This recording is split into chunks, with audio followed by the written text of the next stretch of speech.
오늘 우리에게 주신 하나님의 말씀은 어제에 이어서 마태복음 17장 22절에서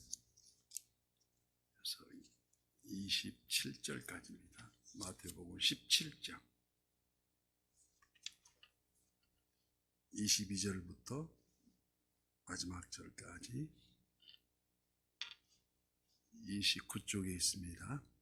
교독하고 마지막 절 합독합니다. 갈릴리에 모일 때에 예수께서 제자들에게 이르시되 인자가 장차 사람들의 손에 넘겨져 죽임을 당하고 제3일에 살아나리라 하시니 제자들이 매우 근심하다. 가버나움에 이르니 반세겔 받는 자들이 베드로에게 나와 이르되 너희 선생은 반세겔을 내지 아니하느냐? 이르되 내신다 하고 집에 들어가니 예수께서 먼저 이르시되 시몬아 내 생각은 어떠하냐? 세상 임금들이 누구에게 관세와 국세를 받느냐? 자기 아들에게 타인에게냐? 베드로가 이르되 타인에게이니이다. 예수께서 이르시되 그렇다면 아들들은 세를 면하리라. 그러나 우리가 들에 실족하지 않게 하기 위하여 내가 바다에 가서 낚시를 던져 먼저 오르는 고기를 가져 입을 열면 돈 한 세겔을 얻을 것이니 가져다가 나와 너를 위하여 주라 하시니라. 아멘. 오늘도 실시간 유튜브를 통해서 선한 이웃의 기도의 향연 속에 새벽을 깨우는 우리 성도님들 모두에게 여호와 샬롬 지키시는 하나님의 평강과 하나님의 풍성한 은혜를 축복합니다. 오늘 본문 내용은 짧지만 두 가지 주제가 기록되어 있습니다. 그 첫째가 오늘 22절 말씀, 갈릴리에 모일 때에 예수께서 제자들에게 이르시되 인자가 장차 사람들의 손에 넘겨져 죽임을 당하고 제3일에 살아나리라 하시니 제자들이 매우 근심하더라. 마태복음은 이게 세 차례 십자가 고난과 죽음이 우리 예수님께서 미리 예시를 하십니다. 어제 읽은 16장에서도 오늘 읽은 17장에서도 또 내일 다음 주에 읽을 20장의 십자가 고난의 죽음과 제3일에 부활하실 것을 자세히 말씀하신데도 제자들은 그게 무슨 뜻인지 모르고 만약에 알았더라면 주님이 십자가에 못 박히실 때 다 도망가지 않고 당당히 말했을 텐데 무슨 뜻인지를 모르고 말씀의 횟수가 거듭할수록 제자들이 느끼는 두려움과 근심의 강도는 점점 더해가고 있었습니다. 저들이 따르는 기대에서 차츰 멀어져가고 있었다는 것입니다. 갈릴리 가버나움에는 베드로 집이 있습니다. 24절 말씀, 가버나움에 이르니 반세겔을 받는 자들이 베드로에게 나와 이르되 너의 선생은 반세겔을 내지 아니하느냐? 이는 그 당시 여자와 미성년자를 제외한 20세 이상이면 모두 한 세겔, 모두 이게 반세겔씩 20세 이상이면 입에 부과되는 성전세를 말합니다. 한 세겔은 우리 무게를 따져서 20게라, 한 게라는 0.568g. 그러니까 한 세겔이라면 보통 한 11g 정도 됩니다. 그래서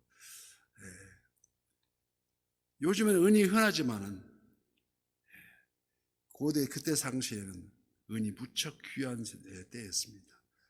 성전 이방인 뜰에서 돈을 교환해 주는 자들이 생겨난 이유가 바로 이 성전세 때문에 비둘기를 바꾸는 등 이러한 그러한 제도 이남이었습니다. 당시 로마 식민지에 하에서 로마 정부에 내는 세금과는 별도로 성전세에 납부는 당시 뇌인들 남자들의 민족적 자부심으로도 일컬어졌습니다. 오늘 본문에서도 예수님께서 베드로의 집에 머무는 그날 갈릴리 지역 성전세 징수 담당관이 베드로를 찾아왔습니다.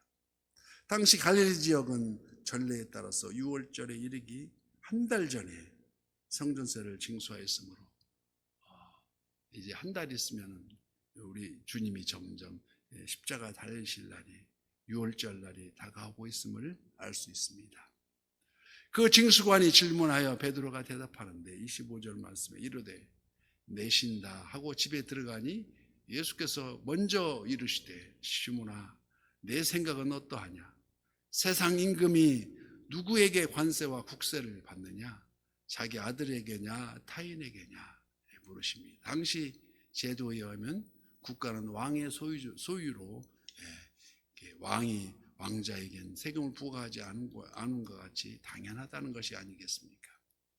앞서 안식일 논쟁에서도 마태복음 12장에 안식일에 제사장들이 성전 안에서 안식일을 범하여도 죄가 없음을 너희가 율법에서 읽지 못하였느냐? 내가 너희에게 이르노니 성전보다 더 크신 이가 여기 있느니라. 우리 주님이 바로 이 세상의 주인이라는 것 어마어마한 말씀이십니다. 무슨 말입니까? 성전세가 하나님께 내는 세금인데 하나님의 아들 독생 성자 예수 그리스도께서 전혀 해당되지 낼 일도 없다는 말씀이십니다. 본문은 단지 베드로와 예수님 사이에서만 있었던 대화 내용이지만 이는 놀라운 예수님의 권위를 나타내 주시고 있습니다. 그러나 27절 말씀, 우리가 그들이 실족하지 않게 하기 위하여 네가 바다에 가서 낚시를 던져 먼저 오르는 고기를 가져 입을 열면 한 세겔을 얻을 것이니 가져다가 나와 너를 위하여 주라 하시니라. 굉장히 재미있는 말씀을 하십니다. 앞절에서는 세금을 낼 필요가 없다 하셨는데 본절에서는 물고기 입을 열어서 세금을 내라고 하십니다. 왜 그러실까요? 이는 행여 아무도 실족하지 않게 하기 위하여 십자가의 순환과 죽음이라는 메시아의 과업을 앞두시고 불필요한 오해와 마찰을 피하시겠다는 것입니다.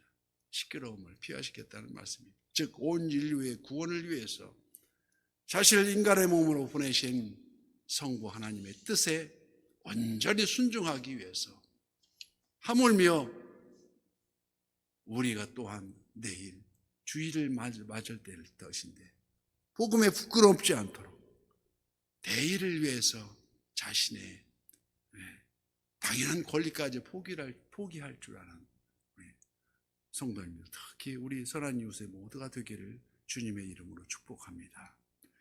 이 세상에 성도가 머무는 동안 물질의 풍요를 누리지 못한다 해서 전혀 염려할 필요가 없다는 말씀입니다.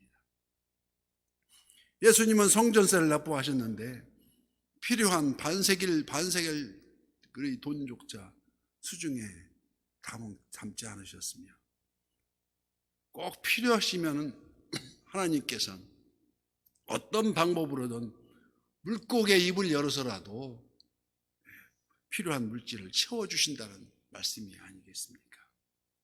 그래서 평소 뱀처럼 지혜롭고 비둘기처럼 순결하라시며 이 동네에서 박해를 하거든 저 동네로 피하라고 말씀하셨습니다.